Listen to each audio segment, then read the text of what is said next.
Let me begin this by saying that I share my story with you all purely by order of my psychiatrists.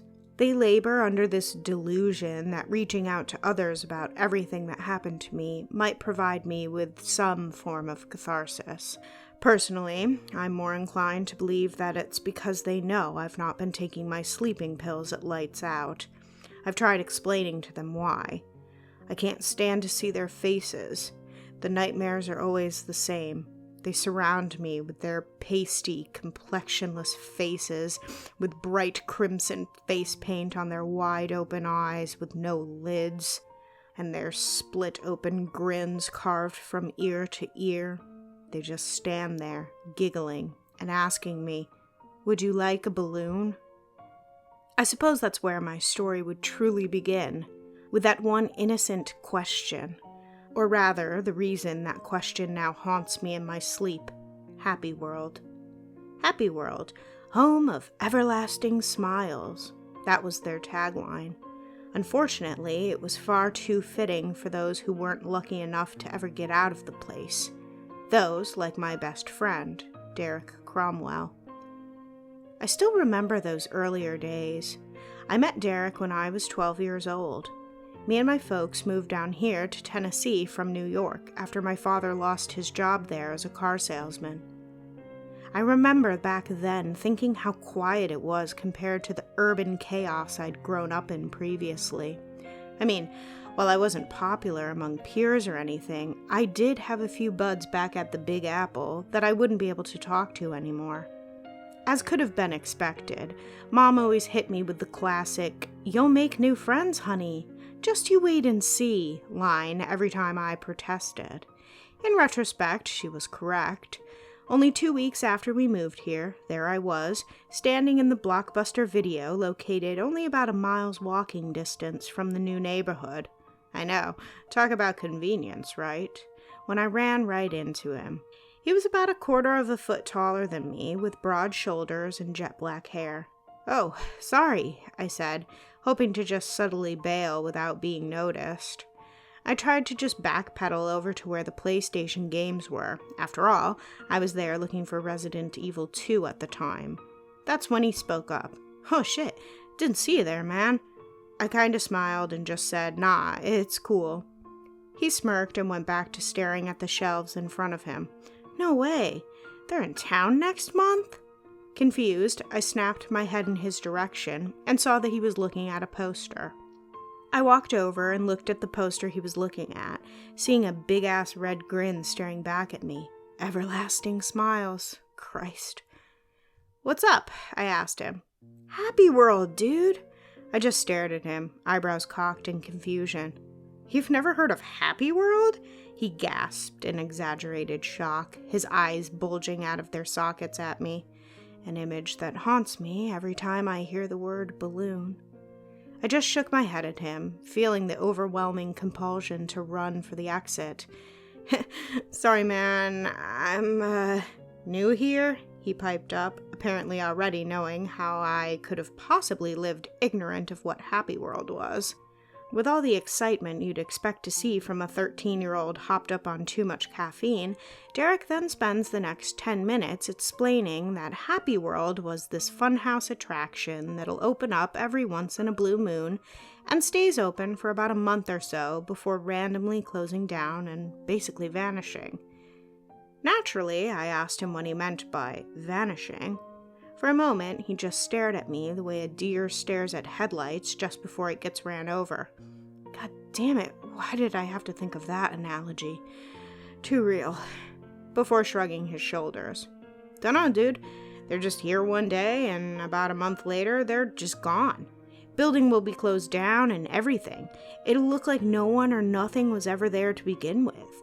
He then went on to tell me about the different clowns that would perform tricks and stuff. I just nodded my head as he went on, my attention fixed primarily on the creepy-ass clown face smiling at me on the poster. I remember how it kinda made me shudder looking at it. Thing was, back then, I had no problem with clowns. Hell, every year for spring break, Ma would take me to see Greatest Show on Earth when they came to town. But something about this particular clown poster just didn't sit right. The face had bright red teardrop-shaped designs around the eyes with long red lines connecting to the corners of its cartoonishly wide red lips. The eyes were pitch dark, only 2 tiny white dots in the center giving them any pronunciation.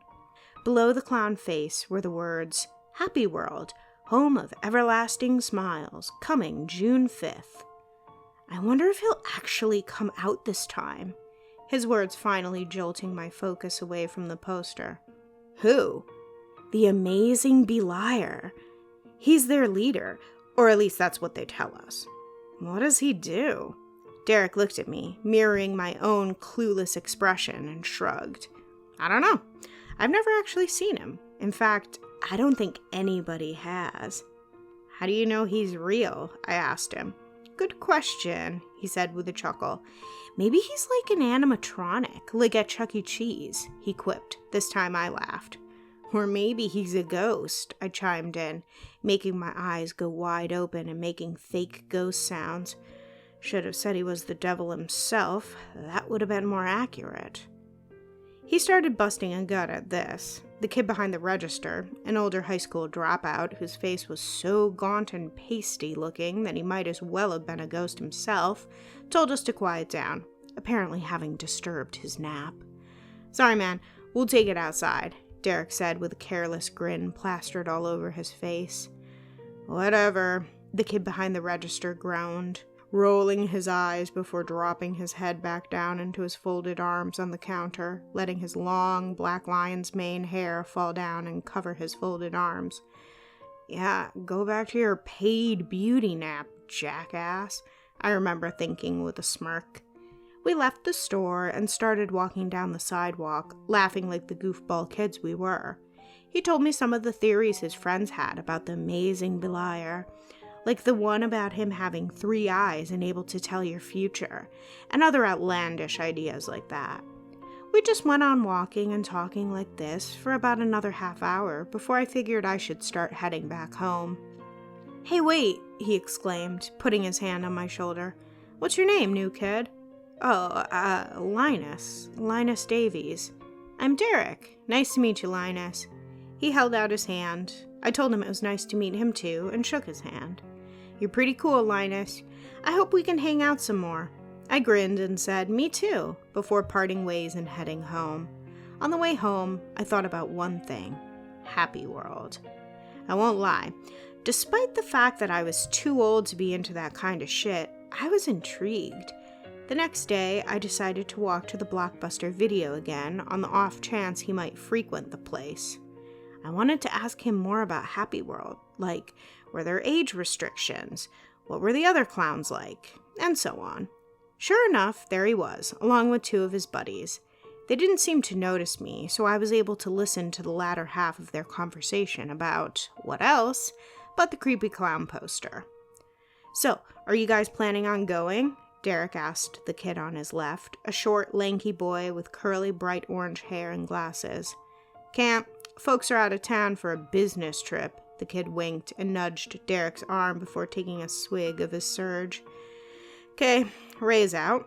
What about you, Corey? He asked the kid on his right, a tall, pudgy kid with a brunette mullet wearing a black leather vest over his Danzig t-shirt. I don't know. Don't you think that routine's getting kinda old? What do you mean?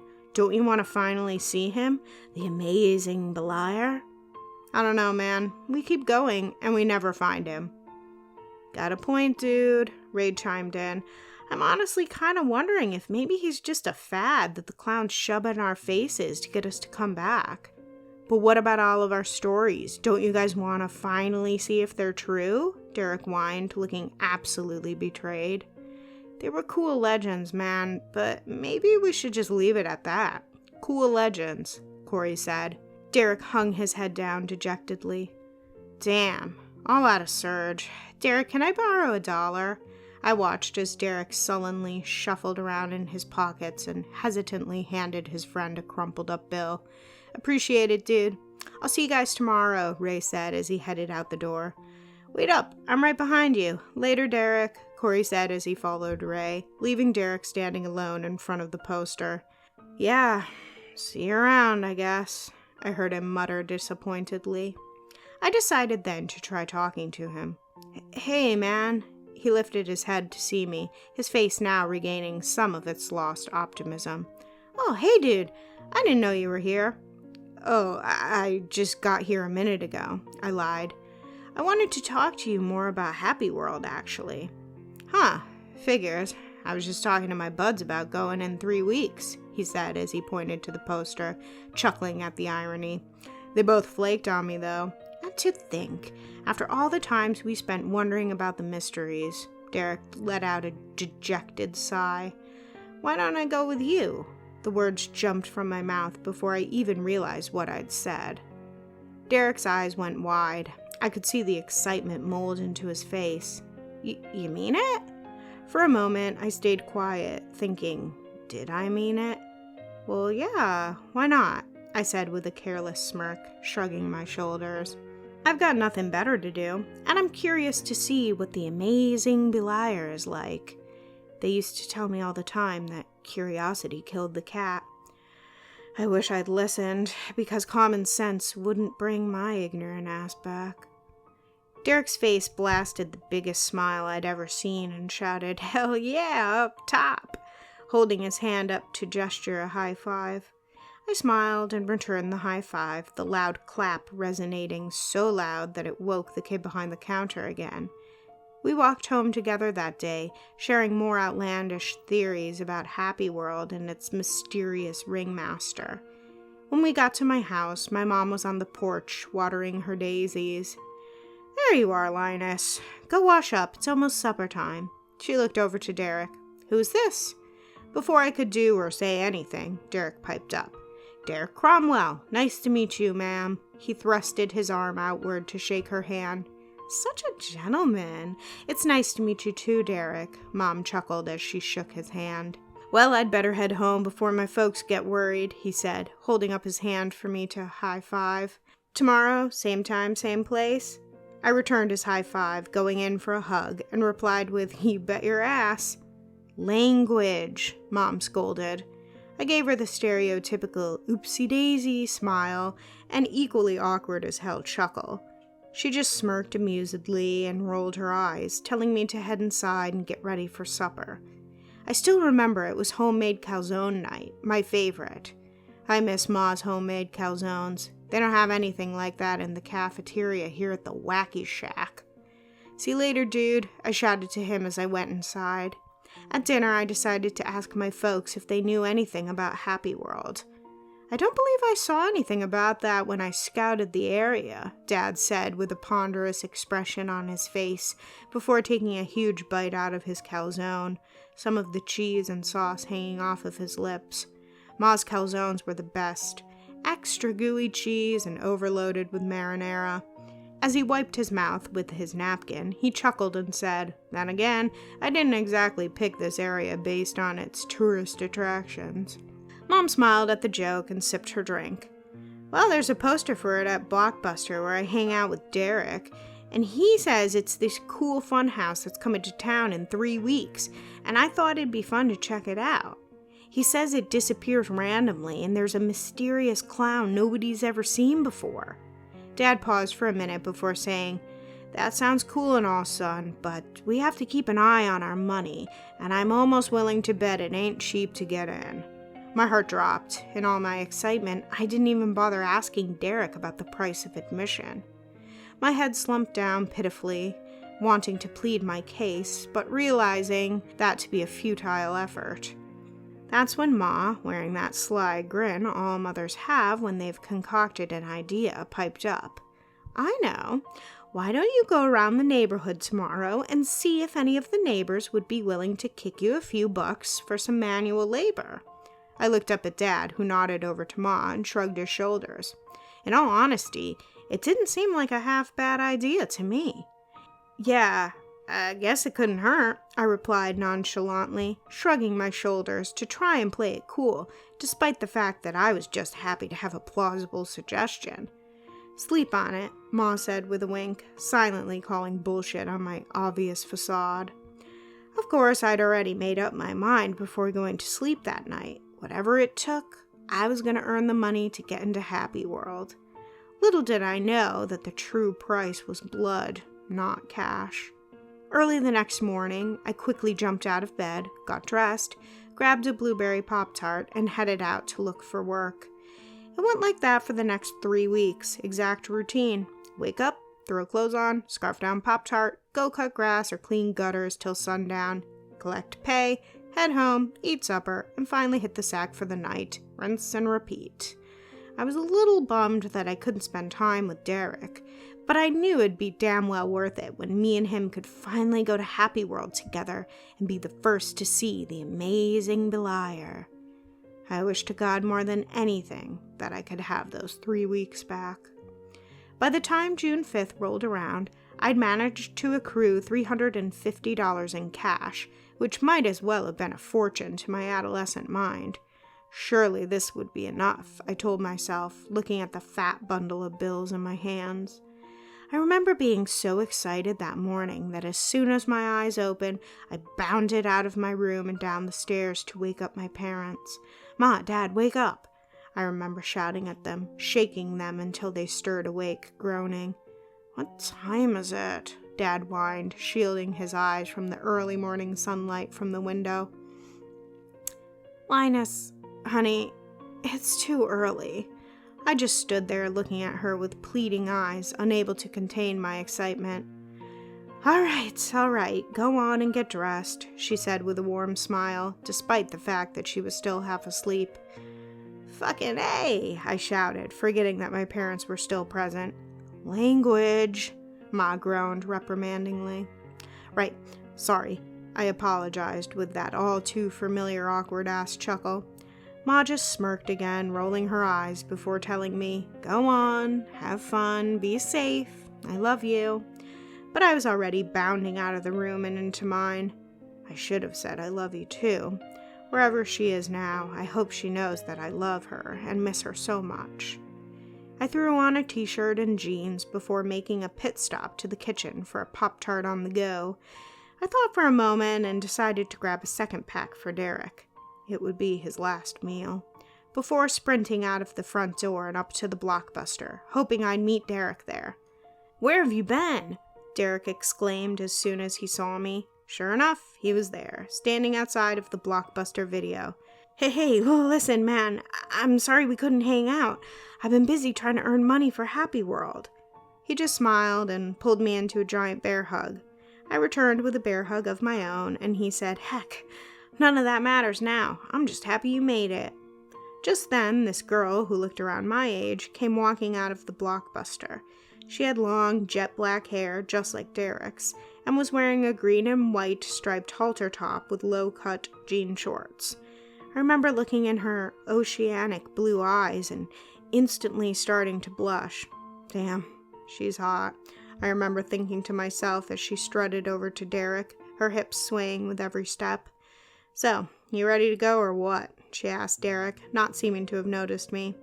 "Yeah, but first," Derek then looked at me and said, "Linus, this is my younger sister, Liza." She looked at me, and the left corner of her lip parted upward into a sly grin, like she knew I was crushing on her. "Hey, I'm Linus," I said, trying not to make it quite so obvious, and failing. She snickered, even letting out a little pig snort that I thought was adorable, before replying with, "I'm Liza, this dork lord's sister." That made me laugh, and Derek, with that careless grin I'll always remember him for, or at least fondly remember him for, just rolled his eyes and retorted with, "Yeah, okay, chowderhead, laugh it up. Now, what say we hit up Happy World?" "Hell yeah!" I shouted as me and Derek went in for a high five. "Oh, I almost forgot," I said, pulling out the pack of Pop-Tarts I'd reserved for him. "I didn't know if you'd eaten already, so I brought you a pack." He took the pack of Pop-Tarts, and his smile went from laid back to excited, like I'd just given him $100. "Awesome! Dude, I fucking love blueberry!" Derek exclaimed. "Great minds think alike, I suppose," I said with a shrug. "See, Chowderhead, he's got good taste," he remarked to Liza. With a sarcastic smirk, she rolled her eyes and snickered before playfully telling Derek to shut up. Me and Derek just grinned as he piped up, shouting, "Happy World, here we come!" as we started making our way to the proclaimed home of everlasting smiles. "So, where is Happy World anyway?" I asked Derek about an hour into the walk. As if by fate or an omen, there we were, face to face with the entrance. I was a bit unnerved when I saw that it resembled a lot of the poster that advertised it. A gigantic pasty white face with large red lips stretched from ear to ear, a red painted nose, as well as fuzzy orange hair and 2 enlarged pitch black eyes, with only 2 tiny white dots in the center of them. I remember my knees actually starting to shake when I looked into the eyes. They were that much more deranged up close, like they weren't even human, like they were the devil's. I looked up to see a bright red archway forming the words Happy World that connected with the 2 gigantic red eyebrows. "Welcome to Happy World," Derek proclaimed as he placed a hand on my shoulder, startling me out of my anxious stupor. Yeah, looks awesome, dude," I bluffed in a botched attempt to mask my anxiety. "Where is everybody?" I asked Derek, suddenly noticing a distinct lack of other patrons outside of the 3 of us. "Shouldn't there be some kind of line?" I remember asking myself. "Maybe we're early," Liza chimed in, shrugging her shoulders.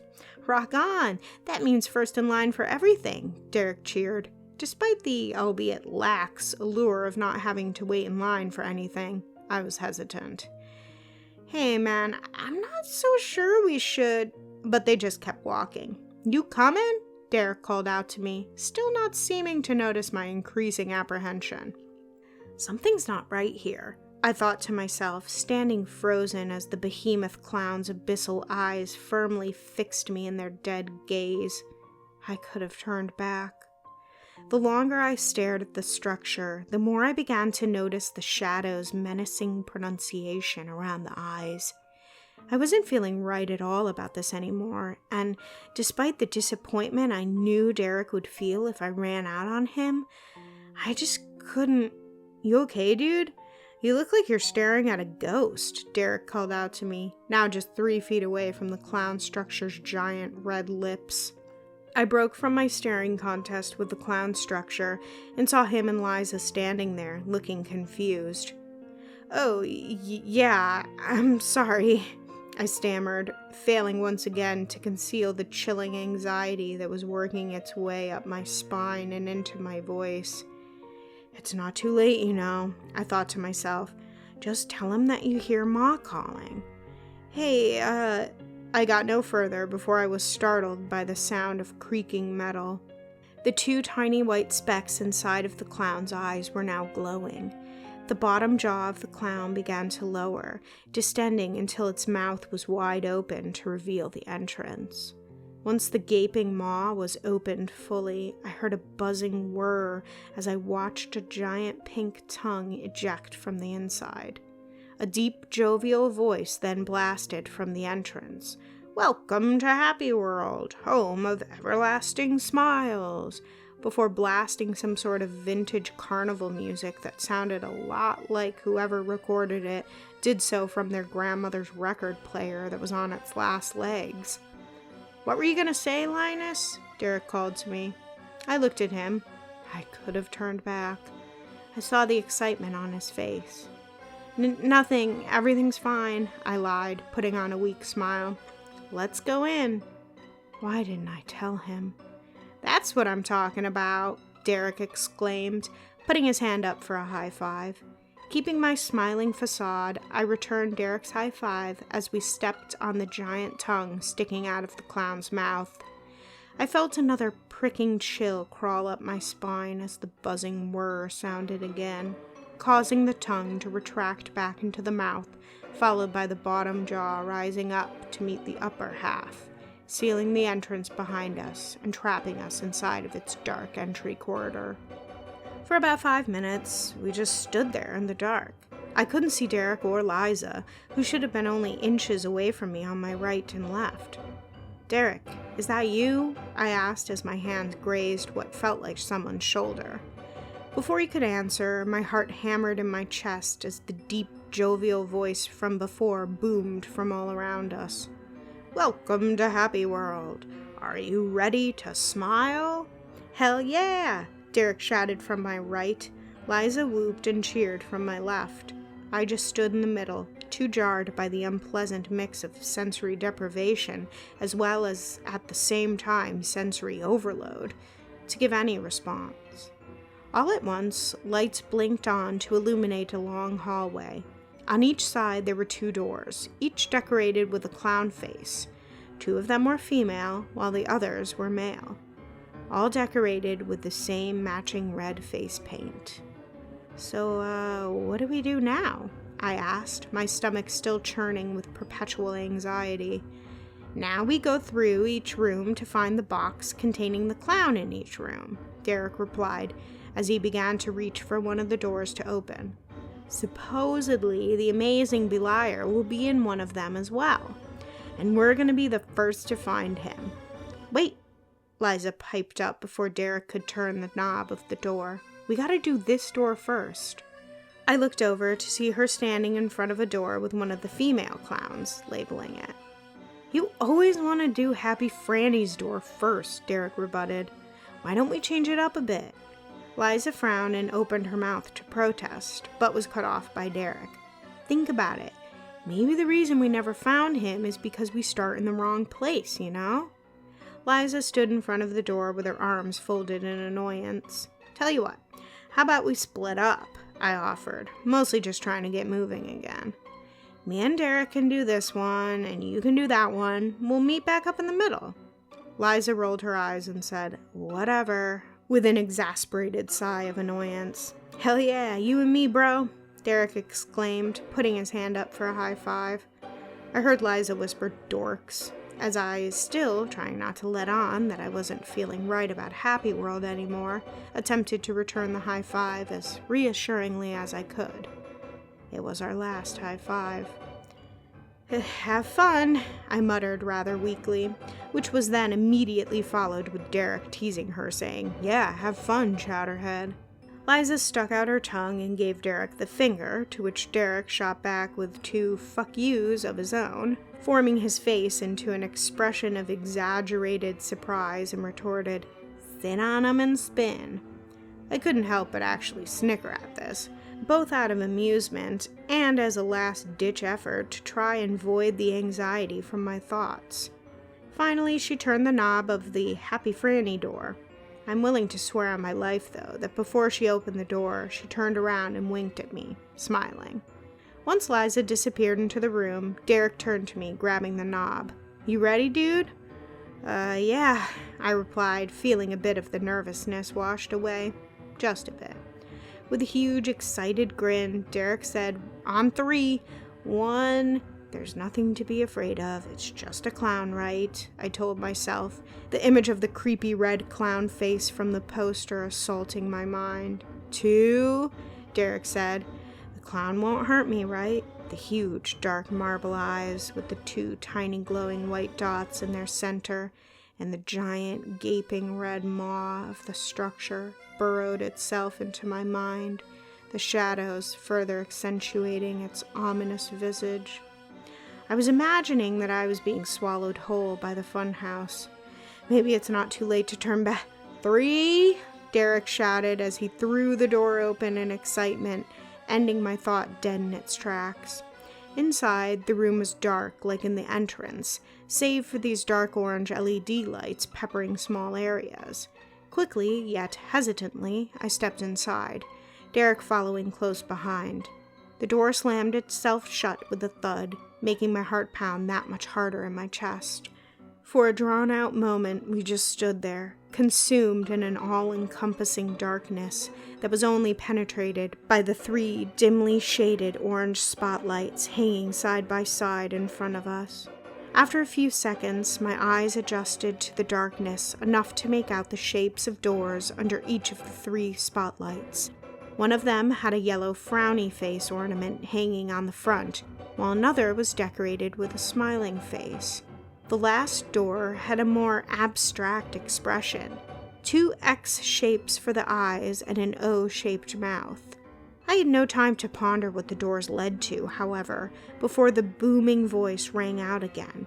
"Welcome! Before you are 3 doors. One leads to a dead end." A vintage-sounding recording of a disappointed groan played out. "Another door will lead you into a maze to find our special friend, Happy Jacko." This time, it was the sound of children cheering that echoed from all around. "The last door leads to a special secret surprise for anyone bold enough to enter."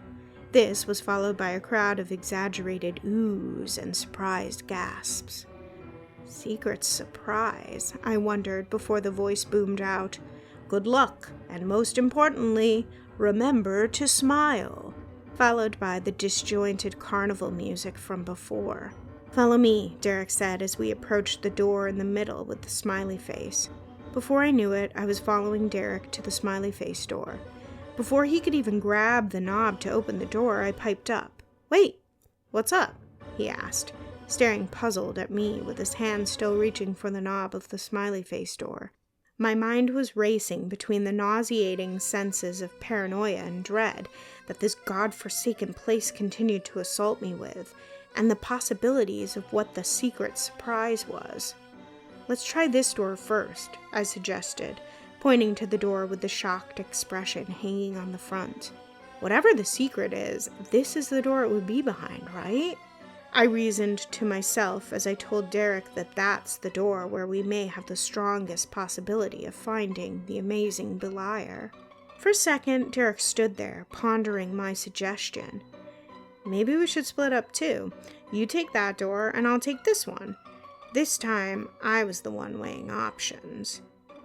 Did I really want to do this alone? What about Derek? Was I really going to make him do this alone?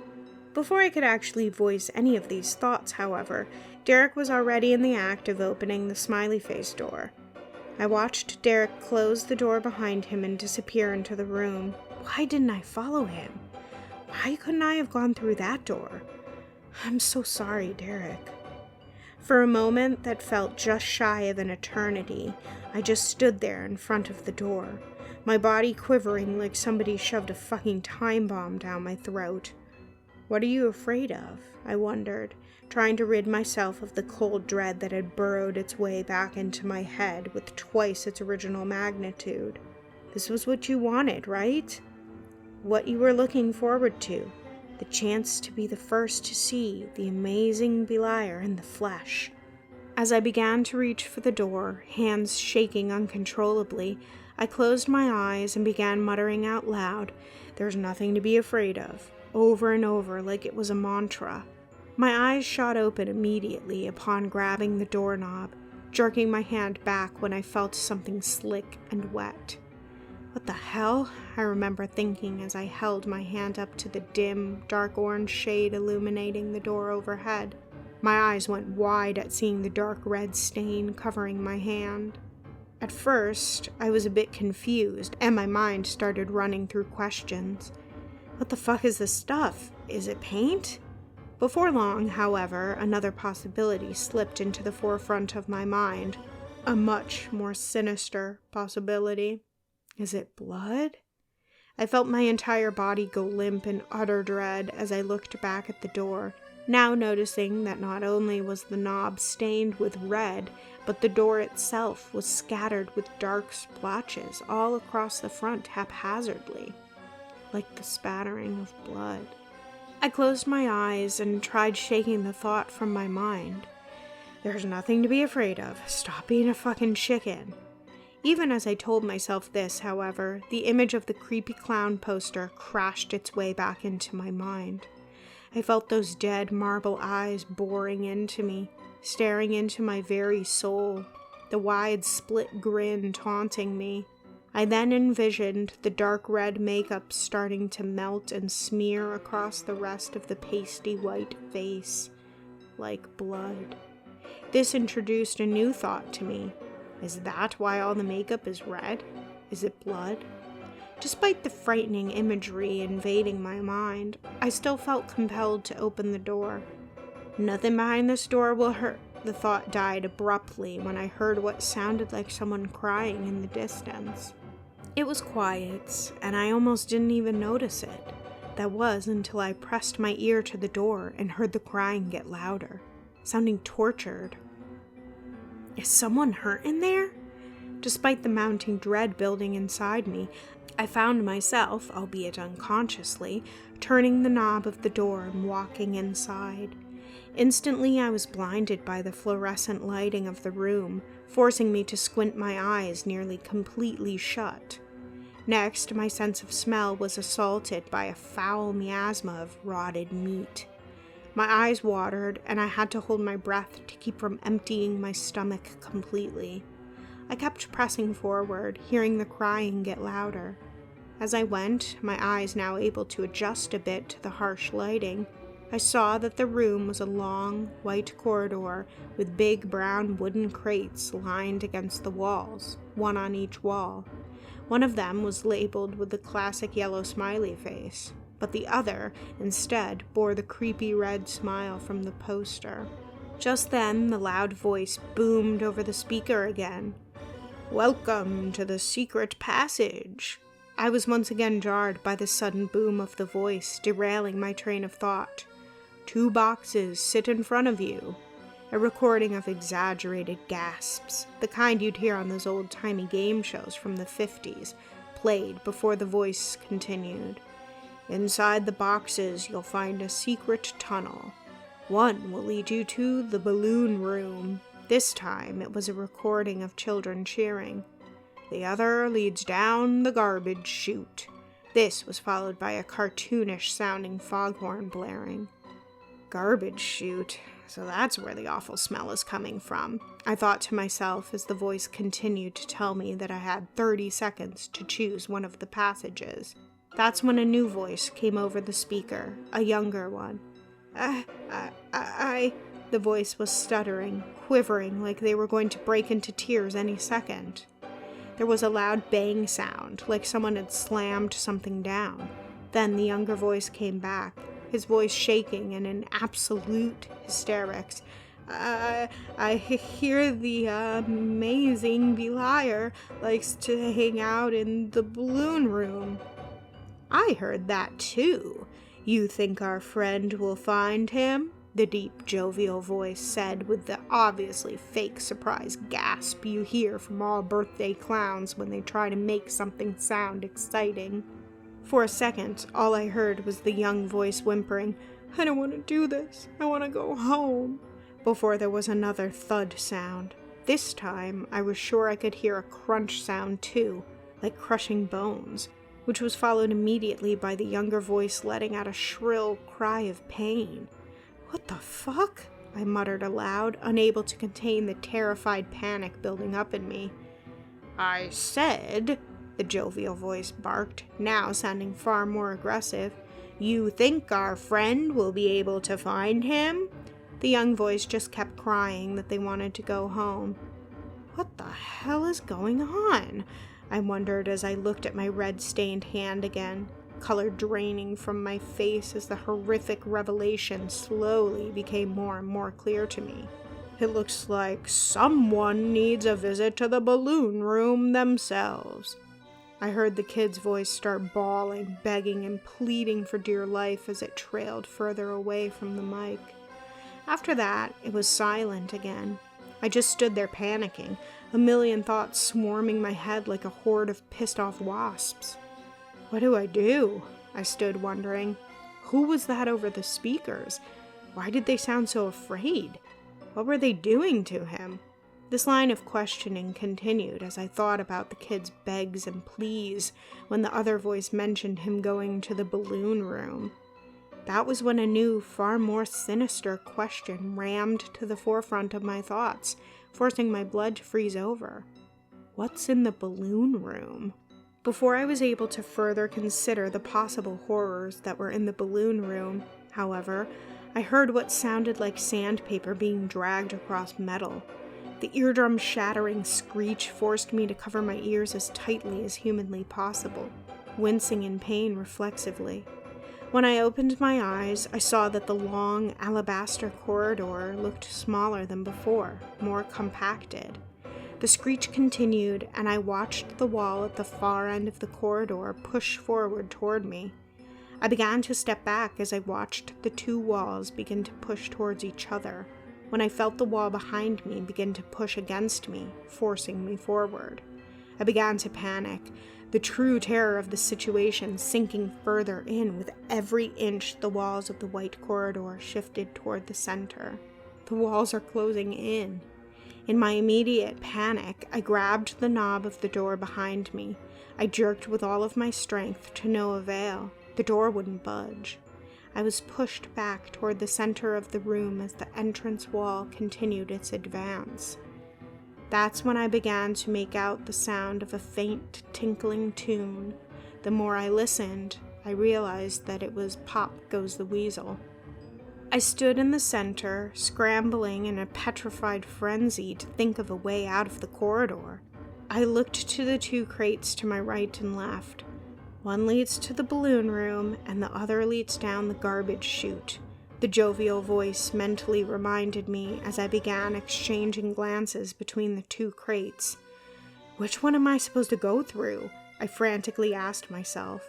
The walls to my left and right were now only about 3 feet apart from each other. I looked at the one with the red smile and began to attempt opening it. The next few moments felt like time had slowed down, every second feeling drawn out just to tease me. I started prying at the crate with all my strength, made even more arduous because of the wall's advancement pushing me away from the crate. Each time I was pushed away from the approaching wall in front of me, I'd stumble back, only to basically ricochet off of the wall behind me, continuing to close in for the kill. I felt my arms begin to get weak after about the 5th unsuccessful attempt of prying the crate open, my fingertips feeling like they were seconds away from being ripped off the ends of my fingers. By then, there was only about 1.5 feet between each wall. As I kept feebly trying to pry the crate open, tears filled my eyes with the thoughts of being crushed and compacted into a human garbage cube. I began to feel the crate from the wall behind me press against my back. I looked up again and saw that both the entrance wall and the rear wall now only had barely a foot of clearance between each other.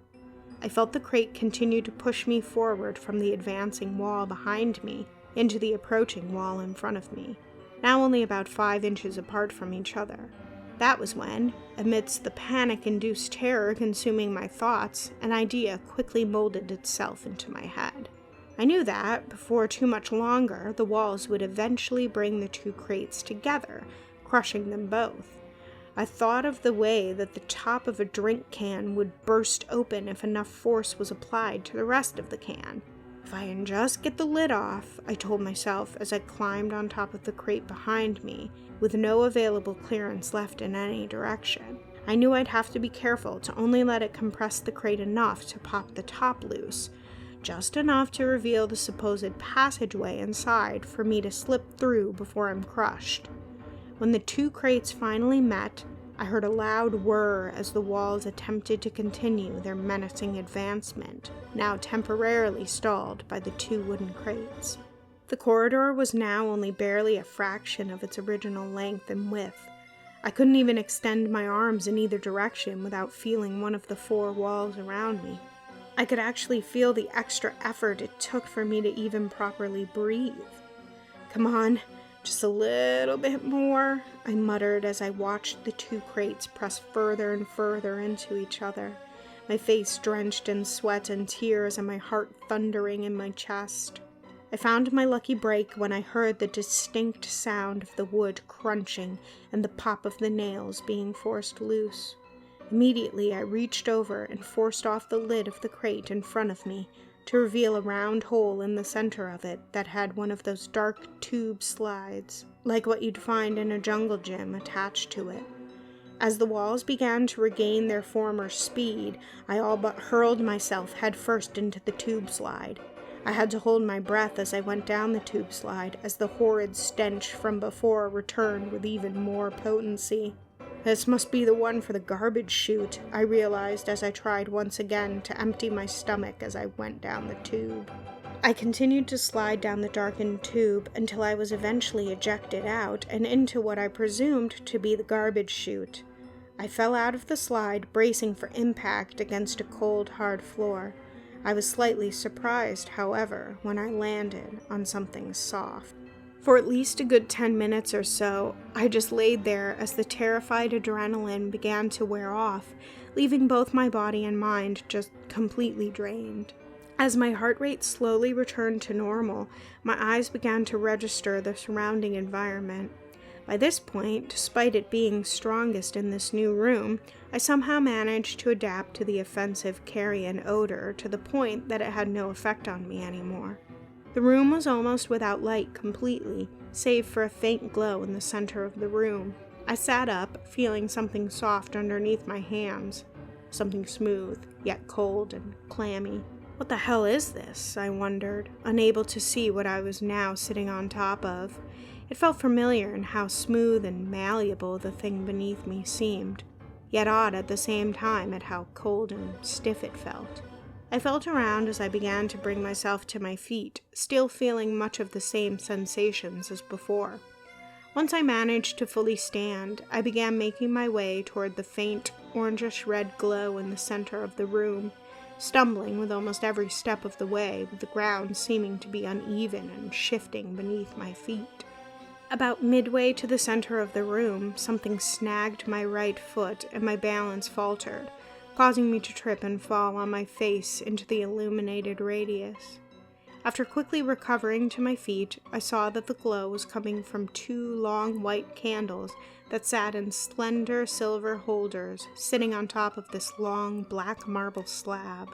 Facing me on the other side of the slab was a large painted portrait of a man clad in a gray hooded robe. The man's face was a ghostly white, with long black shoulder-length hair and black painted lips that split into an unnatural and sinister smile that stretched from one side of his face to the other, and a long, thin, black goat-looking beard. Even more disturbing, however, were the large, black inverted cross designs painted around his eyes. As I fell across the slab, I noticed indentations in the surface. I grabbed one of the candles and held it close to the indentations, making out the carving of a 5-pointed star forming what looked to be the head of a goat.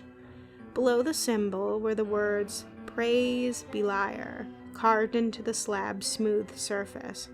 What the fuck is this place? I remember thinking, as while I was never raised religious, I did grow up watching enough of the classic Hammer films to know what a satanic altar looked like. Thoughts came rushing through my head, trying to connect the dots to form a horrific picture. I began to back away from the altar, candle still in hand, when I misstepped, falling backwards. I rolled over and held up the candle to see what had tripped me, and I screamed. There, staring at me with 2 milky white spears rolled all the way back, was the mutilated face of a young boy who couldn't have been any older than me at the time. With the candle's warm glow, I saw that the boy's eyelids had been forcefully removed, having torn away most of the skin around the sockets as well, leaving his eyes to just sit there in 2 bloody, exposed sockets. Instantly, my mind reeled back to the image of the poster, the bright, dark red circles around 2 dead eyes. That image was made even more haunting when I saw that the boy's lips had been ripped clean off his face, completely exposing the inside of his mouth from one end to the other, parting upwards at the cheeks to form a demented smile. As I moved the light away from the dead boy's face to illuminate other areas of the room, I saw that there were more bodies everywhere.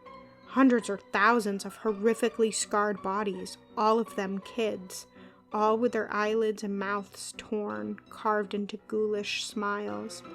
Some of them looked even younger than the one I tripped over, and looked to be further decayed than others. It was at this point that I just couldn't take it anymore, and I doubled over and vomited.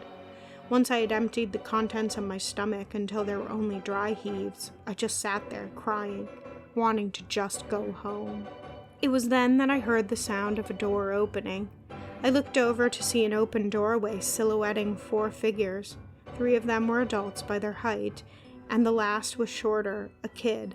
Thinking quickly, I hid myself by burying myself underneath a few of the nearby corpses, leaving a small opening that was just big enough for me to peek out without being noticed.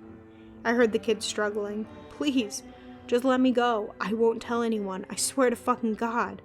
The kid cried, his voice sounding all too familiar to me, though my mind didn't want to admit already knowing exactly whose voice it was.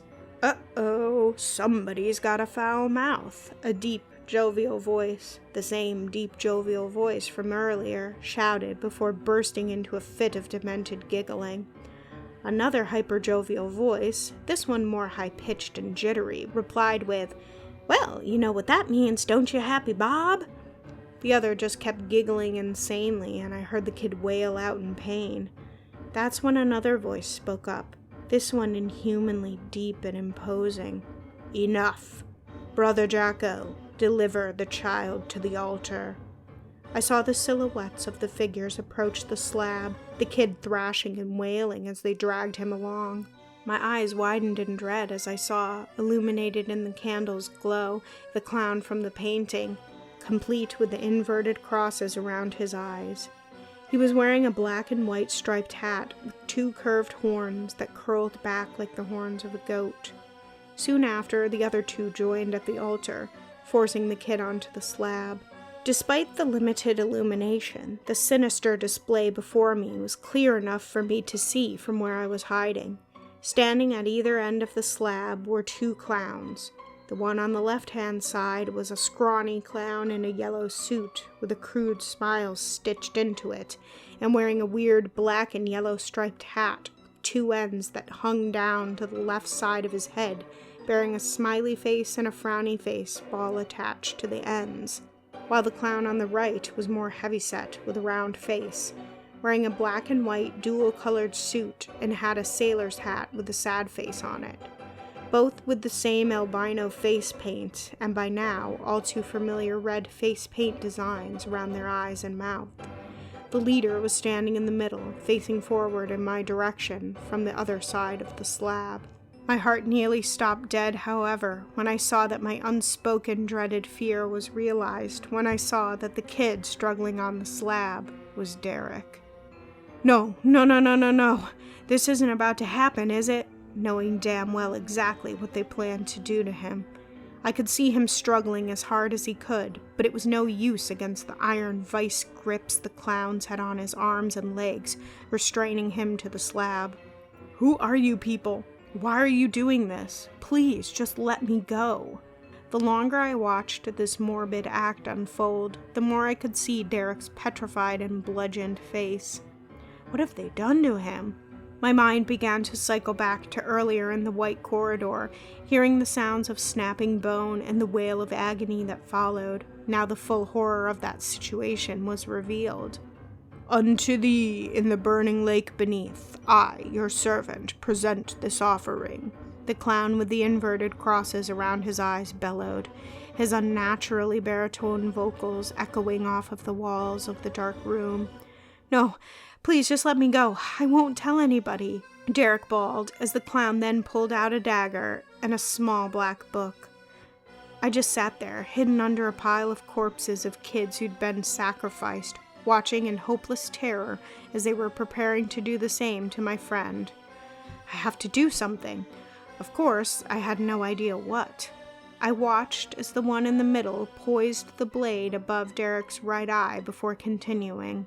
"I only ask of thee in return for the eternal youth and happiness for myself and my disciples." "Praise Beliar!" the other 2 chanted in unison. Beliar. My heart plummeted into my stomach as the realization became clear. The clown then opened the small book and began chanting in another language. "In nomine Leviathan serpentum bestia ex abysso," as he cut into Derek's right eye, ripping away his eyelid and the rest of the skin around it. Derek's cries of pain were so shrill that I was forced to seal my eyes shut tight and cover my ears. I still hear his screams. I'll always hear his screams. When he was finished, the clown in the middle, the amazing Beliar, then poised the blade over his left eye and chanted, "In nomine Asmodeus, Prince ab Infernus," before then plunging the blade down above his left eye, slowly cutting away the skin around it, like with the other. I couldn't just sit there and watch anymore. I thought that if I could somehow distract them long enough to let go, Derek might be able to run away. As I tried to formulate a plan, I saw the amazing Beliar proceed to insert the blade into Derek's mouth. Derek screamed out, "Please, no more," shaking his head and staring pleadingly for mercy with his exposed, skinless eyes. I worked myself out from under the pile of bodies on top of me, unnoticed, as the amazing Beliar began dragging his blade across the right corner of his mouth, tearing it upward across his cheek and into his right ear while chanting, "In nomine Satanas et succidit in Draco et pater infern—" "Let him go, you fucking bastards!" I screamed, interrupting him before he could finish. Derek lulled his head over in my direction, fully exposing the mutilation of his face. "Oh, Linus," he croaked out weakly, his vocal cords strained from his screams. "Run!" But I was already charging headfirst into the clown on the left that was restraining his arms. Apparently having successfully caught him by surprise, I actually managed to shove the clown away from the altar and was even able to tackle him to the ground. My luck didn't last, however, as he quickly and easily threw me off of him, hurling me to the floor. Before I could try for another assault, however, the other clown grabbed me off of the floor and yanked me onto my feet, pinning my arms behind my back. I tried to struggle against him, but it was no use. His grip was like a gorilla. The more I struggled, the further back he pinned my arms, causing me to cry out in pain. "Oh, it looks like we got a wild one here, eh, Happy Jacko, old buddy?" the fat-faced clown called to the other one that I'd tackled, who now had Derek restrained to the slab once again. The clown then forced me to the ground on my face before planting his boot firmly in my back and seizing my arms, and yet again pinning them even harder, causing me to shriek even more in agony. "Why don't we see how loud he can scream, Happy Bob? Make the little piggy squeal for Mommy," Happy Jacko suggested, giggling hysterically. I looked up, craning my neck to lock eyes with Derek, still forced down to the slab. His eyes, though scarred and skinless, looked almost apologetic. That was when I felt the boot of Happy Bob rise up and slam down onto the middle of my back, using my arms to try and bend my upper torso backwards in an attempt to snap me in half. This caused me to scream harder than ever until the amazing Beliar bellowed, "Enough!" prompting him to remove his boot from my back and release my arms. I just laid there, too sore to move. That's when the amazing Beliar approached me and kneeled down, nudging my chin up with his fingers to meet his sinister gaze. For a moment, he just stared at me, his soulless black eyes burning into mine. Please just let us go," I weakly begged, my body still throbbing with pain. His black lips split into a menacing grin as he stroked my cheek. His grin then disappeared as he looked up at Happy Bob and said in a cold, deep tone, "Bring the boy to the altar." I felt him forcefully grab my arms and hoist me to my feet, guiding me over to the altar, where I was once again staring into my friend's mutilated face. I then looked over to see that the amazing Beliar now held a large sledgehammer in his hands. "What are you doing?" I sputtered, my eyes going wide as fear drained the color from my face. He must have seen the terror in my eyes, as he just smiled again and stroked my cheek with the left face of the hammer, teasing me. "Do you care for this boy's life?" he asked in his deep voice, a sense of sick glee seeping through. A tear ran down my cheek as I stared into Derek's naked and exposed eyes. His smile grew as he moved the sledgehammer away from my face and looked down at Derek. I began trying to struggle again, but it was no use. My arms might as well have been caught in a bear trap. I watched him raise the sledgehammer above his head and swing it down with all of his strength on Derek's shoulder, flattening it and shattering the bones. "Stop it!" I screamed, tears filling my eyes. "Stop, stop, boo-hoo-hoo!" Happy Bob mocked, giggling hysterically. The hammer came down 3 more times onto Derek's chest, and he began to cough up blood while convulsing. "You always were the best at whack-a-mole," Happy Jacko cheered, bursting into his own giggling fit. He finally dropped the sledgehammer as Derek's body started to go limp. "Derek? Derek?" I screamed through my tears. "Uh-oh, somebody's not happy," Happy Bob quipped in a sing-song voice. I looked back to see him pucker his bottom lip and make whimpering sounds. "I have an idea," Happy Jacko said eagerly, like he was excited. He then walked into the doorway they came from and grabbed what looked like a tank of helium, the kind they'd use for birthday parties. "You know what I think will turn the little piggy's frown upside down, Bobo?" Giggling, Happy Bob replied, "What's that?" "I think he needs a balloon." He then looked at me and asked, "Would you like that, piggy? Would you like a balloon?" I just stared back at him, too confused and terrified of what he meant by balloon to say anything. That's when I felt the hand of Happy Bob grab my jaw and force it up and down like I was a puppet, speaking in a fake higher-pitched voice. "I would love a balloon, Happy Jacko!" I watched as he then attached the air hose to the valve of the tank. Then, before I could even blink, I helplessly watched as the amazing Beliar plunged the blade of the dagger into Derek's neck. "No!" I screamed, my vocal cords beginning to tear. I struggled harder than ever, but I still couldn't get out of the psycho clown's grasp. "We got an eager one. He's really excited for his special balloon," Happy Jacko taunted. Derek convulsed again, and blood began gushing before his eyes rolled back and he went limp.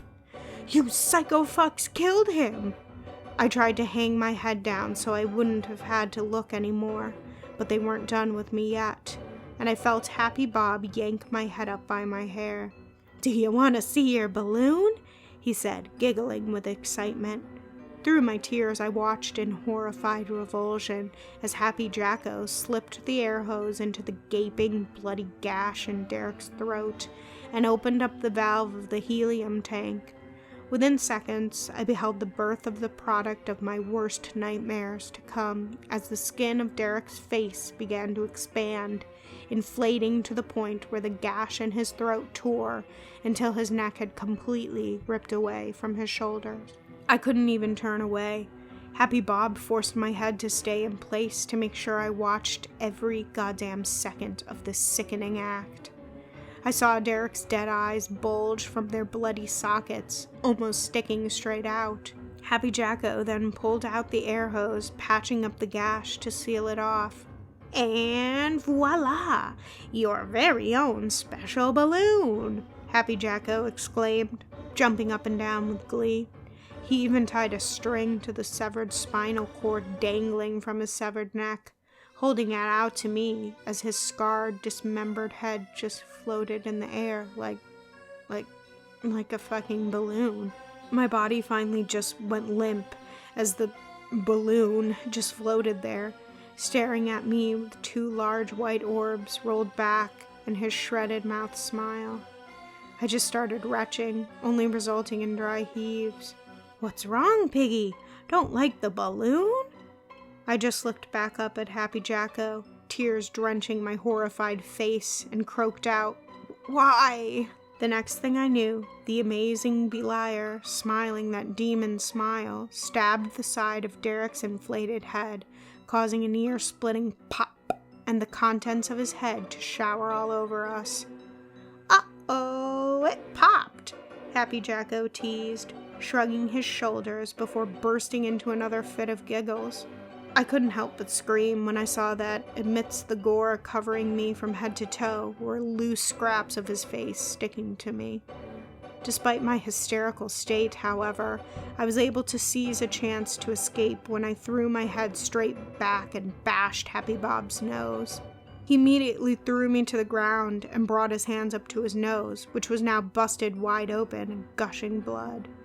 He let out a sharp, angry cry of pain and looked at me with a shocked expression. "You hit me!" His voice sounded like a child who was caught off guard, immediately morphing into a tone and expression of white-hot rage as he bellowed, "You hit me!" Now, no longer holding the dementedly jovial facade. "You little shit!" he roared, lunging forward to grab me. In an instant, I rolled away, dodging Happy Bob's attempted seizure, and scrambled back to my feet and ran for dear life to the open doorway.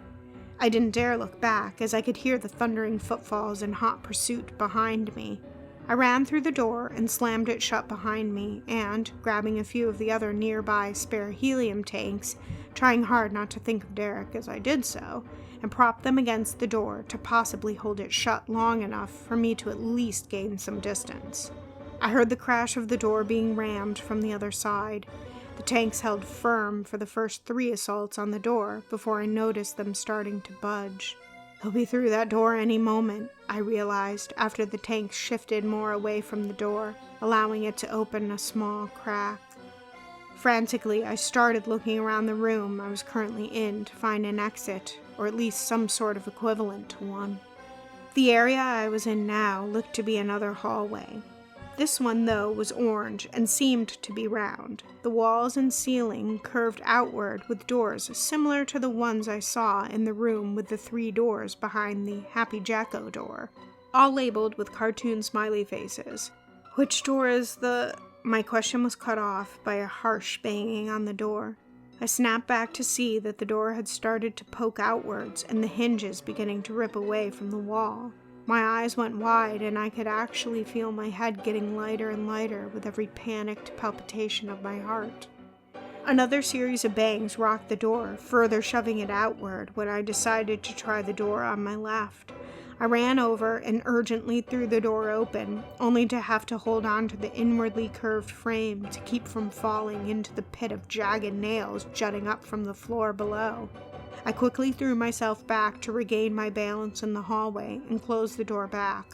Another crash against the door knocked one of the hinges clean off the frame, sending it flying off. I stayed focused on trying to find the exit.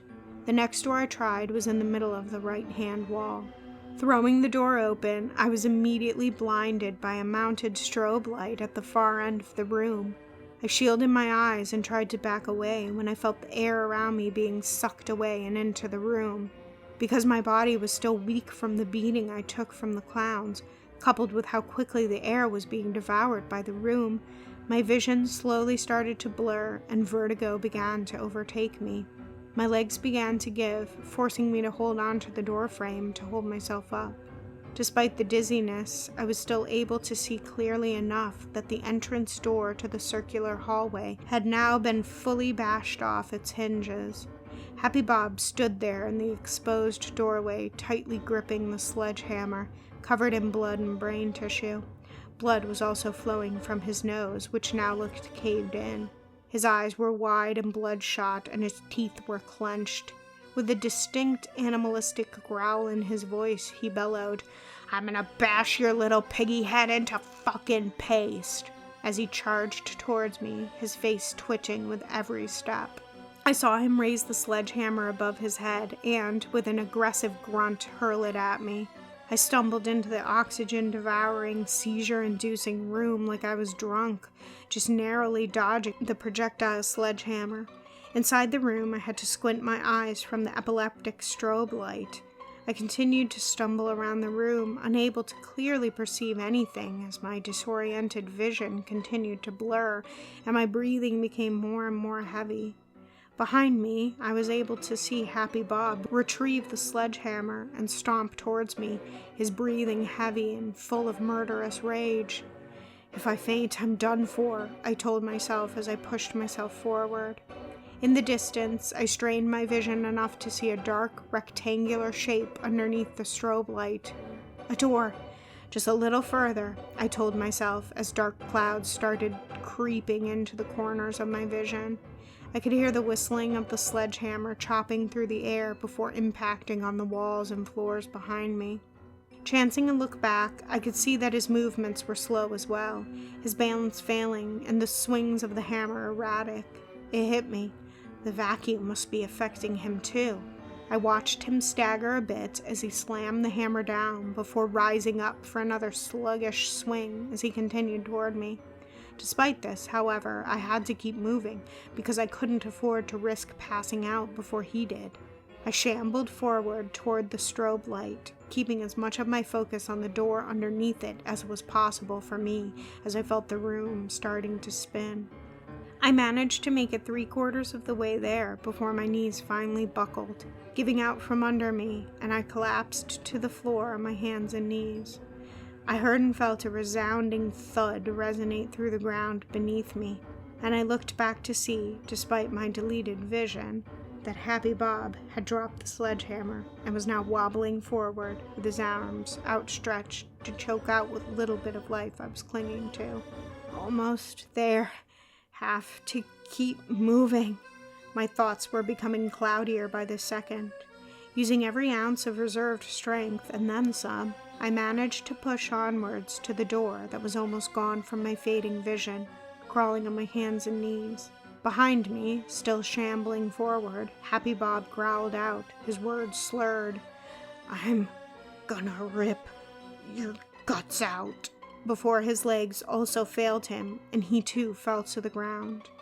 My arms began to quiver now, just as my legs had, and I began wheezing and gasping for breath like a fish being held out of the water. Just before I could give in to the darkness, however, my hand felt the smooth surface of a door in front of me, and I felt up for the knob, grabbing and turning it to open. The very last of my energy was expended in crawling weakly out of the room and closing the door behind me. Immediately, I fell back against the door, completely spent as, all at once, fresh oxygen flooded my starving lungs. The sudden influx of fresh air caused me to cough and wheeze before finally returning to normal. After several relieving deep breaths, my vision also began to regain composure, as I was able to make out my current environment to be the hallway we first came into. Linus. I rolled my head over to where the voice came from. It was Liza. "I've been waiting here for 30 minutes. She stopped dead in her tracks and frowned. "What's all over you?" I couldn't answer. The horrific image of Derek, his inflated, dismembered head with his mutilated face, stabbed itself back into my mind as I buried my face into my viscera-caked palms and started crying. "Are you okay? What happened? And where's Derek?" It was then that I just completely broke, dropping my hands from my face and going into a full-on meltdown. I'm so sorry," I blubbered out, not knowing what else to say. "This isn't funny. Where's my brother?" Liza demanded, her voice taking on a tone of anxious agitation. They, was all I was able to say. "You know what? Forget it. I'm calling Mom and Dad. This isn't cool." I just sat there crying as I watched her storm out of the entrance, unable to bring myself to tell her that she was never going to find her brother, at least not alive, or even in one piece. What happened immediately after felt surreal, like I was barely aware of it half the time. I remember Liza returning with her folks, as well as the police. They immediately suspected the worst when they entered and saw me covered in blood. It wasn't long before they had backup arrive and began searching the place for Derek. They tried questioning me, and I did my best to tell them what I saw and experienced. I couldn't tell you whether or not they believed me, not that it really mattered in the end. After they decided not to question me further, they escorted me to my house, where they filled my parents in on Derek's disappearance. I remember the look of panic on Ma's face when she saw me stained in blood. I also remember that she asked me if I was okay, only for me to just break down again. Fortunately, neither she nor Dad pressed for further details that night. I found out a few days later that the police searched the area for 5 hours after they took me home before giving up the search for the night. And in another 3 months, they'd give up their search parties entirely and declare him as a missing person. I also heard that during their searches, Happy World was completely abandoned, like nobody or nothing was ever there to begin with, just like Derek said. I wish this was where my story ended. I wish that that was the last I ever saw of Happy World or those satanic psycho clowns. But unfortunately it wasn't. And it wasn't the last time I'd watch people I loved and care about fall victim to them. All of that will have to be a story for another time, though. I just can't bring myself to type out anymore right now. Maybe now, though, I can possibly feel safe sleeping at least a little bit tonight, if what the shrinks say is true.